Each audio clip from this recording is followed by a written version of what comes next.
Гостува една жена, чийто живот е посветен на бедните и онеправданите. Тя работи в най-голямата световна благотворителна организация Червеният кръст. Опитва се да осигури грижа за хора с трайни увреждания и да подобри живота на възрастните в България. Адекватна ли е социалната ни и здравна политика, както и други по-клюкарски работи, ще разберем от замгенералният директор на Български Червен кръст и кандидат за евродепутат Надежда Тодоровска.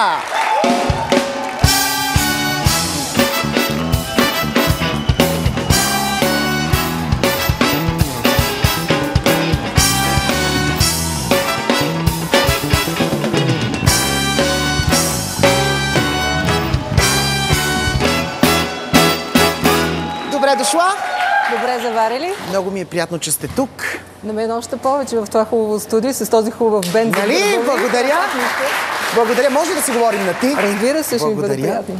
Често да ти кажа, очаквах срещу мен да седне по-възрастна дама, по-сериозна някакси. Така ти си толкова усмихната, толкова крехка, прекрасна жена. Много благодаря. Между другото, много често така ми се случва, когато някой не ме е виждал и чете доктор Надежда Тодоровска, звучи наистина много тежко и сериозно. И работата ми е много сериозна и отговорна, но за сметка на това я правя с удоволствие и затова така се усмихвам. Сигурен съм, че е така. Всички всъщност сме чували за Червения кръст, но много малко хора знаят каква е тази организация. Каква е всъщност? Всъщност не чак толкова малко хора знаят.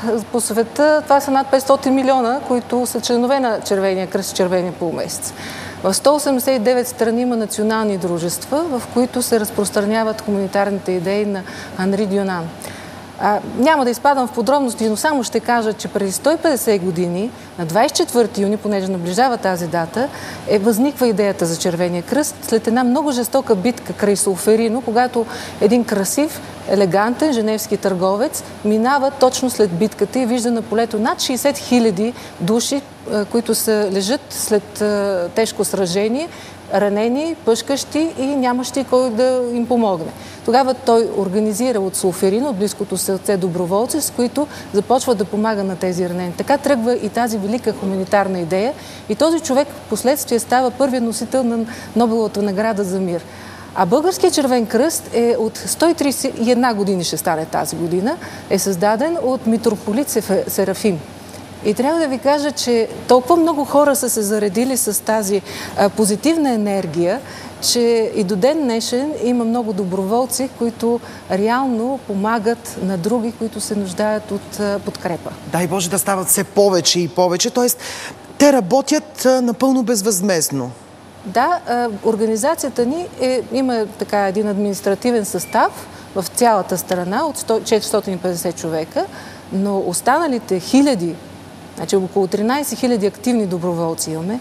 Имаме около 140 000 членска маса. Това са само доброволци. Вау, прекрасно! Какво означава знамето на Червеният кръст? Виждал съм, че има знаме с полумесец. Това е официалното знаме на Международната федерация Червен кръст и Червен полумесец. Във всяка държава обаче се избира, съгласно официалната религия, когато е създадено националното дружество, се избира какъв да бъде знака. В 1878 година българският народ е избрал това да бъде Червения кръст. И от тогава е само единствено Червен кръст. И по международните закони и спогодби, Женевските конвенции и допълнителните протоколи, подписани в последствие, по които, разбира се, и България е страна, в една държава може да има само едно национално дружество, което е член и на федерацията. Както в Турция не може да има турски червен кръст, така тук не би трябвало да има български червен полумесец. Да, ясно. Аз съм гледал по телевизията, когато стане земетресение, наводнение, първо Червеният кръст пращат кучета, търсачи, спасители, храна. Не имаме ли такива в България? Не само, че имаме, ами единствено Български червен кръст обучава и поддържа такива обучени кучета. Аз просто се очудвам, защото сега държавата ни не е пожелала да вложи собствен ресурс в такава издръжка на такива кучета, защото те изискват наистина много знания и много така тренировки, които нашата планинско-спасителна служба, която между другото също е само от доброволци. Искам да ви кажа, че планинското спасяване в България, вие всичките като ходите в планините и виждате там едни облечени момчета с знаците на Червения кръст и на планинско-спасителната служба, тези хора са 600 човека, абсолютно доброволци.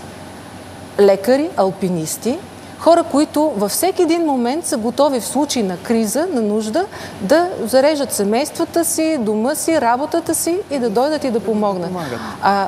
Нещо повече, те даже си плащат и 50% от екипировката. Говорим за една реална мотивация на истински хора, нормални хора, които въпреки изключителната ситуация в България, която през последните 20 години се получи и се обърнаха ценностите на хората, на населението, те останаха преди всичко човеци с голямо ча. Дано има повече такива хора, българи. Ти самата участвала ли си в организиране на подобни акции? 2005 година имаше едно голямо наводнение в България, на много места. И в интерес на истината много българи се оказаха в огромно затруднение. Тогава беше пак такъв период на избори и още си нямахме даже и правителство, когато единствено Български червен кръст си беше на поста и близо 2 часа след наводненията, нашите хора с одеяла, храна отидаха и помогнаха на бедстващите край Русе, при другите общини. И трябва да ви кажа, че това беше отчетено именно от българския народ. Тогава беше една невероятна акция се създаде за подкрепа на тези нуждаещи се. И си пролича, че в българина останало много добро, много съпричастност. И това ме кара да имам още оптимизъм и желание да работя, за да мотивирам още хора да помагат. А какво се случи с тези хора след това? Окей, вие сте им помогнали в началото да стъпят на краката си. Телевизиите ги снимат, дават репортажи. Месец-два след това и изведнъж се приключва. Не виждаме. Това телевизиите показват, само че нашата работа продължава и след това. Ние построихме 24 къщички. Ама истински къщички, не фургони, с които живеят с хората след наводнението. Аз осигурих чрез нашите партньори от Швейцарски червен кръст 2 поредни зими тези хора, защото наводнението от 2005 продължи и по-нататък имаше пак затруднения, да осигуриме топла храна, особено през зимните месеци. Защото, знаете ли, когато бях тук край София, в Елин Пелин, и видях какво се беше случило, как на една възрастна жена, чийто мъж беше починал, сина й, отбивайки военната служба, там беше загинал. Съвсем сама останала сред разпиляните вещи на своя дом, в двора на къщата. Всичко наводнено, миришещо вече на мухъл. Зимнината, която се опитала да приготви, също унищожена в бурканите отстрани. И каза, аз тегля кредити, за да си плащам през зимата отоплението. Сега не знам как ще мога да си ги върна. Реших, че тези хора имат нужда и от подкрепа, не сега в момента само. Трябва да им се осигури топла храна поне веднъж на ден. Витамини и други такива лекарства от първа необходимост, с които да се подкрепят в студените зимни месеци, за да могат да преживеят зимата, защото тези хора иначе нямаше да се справят.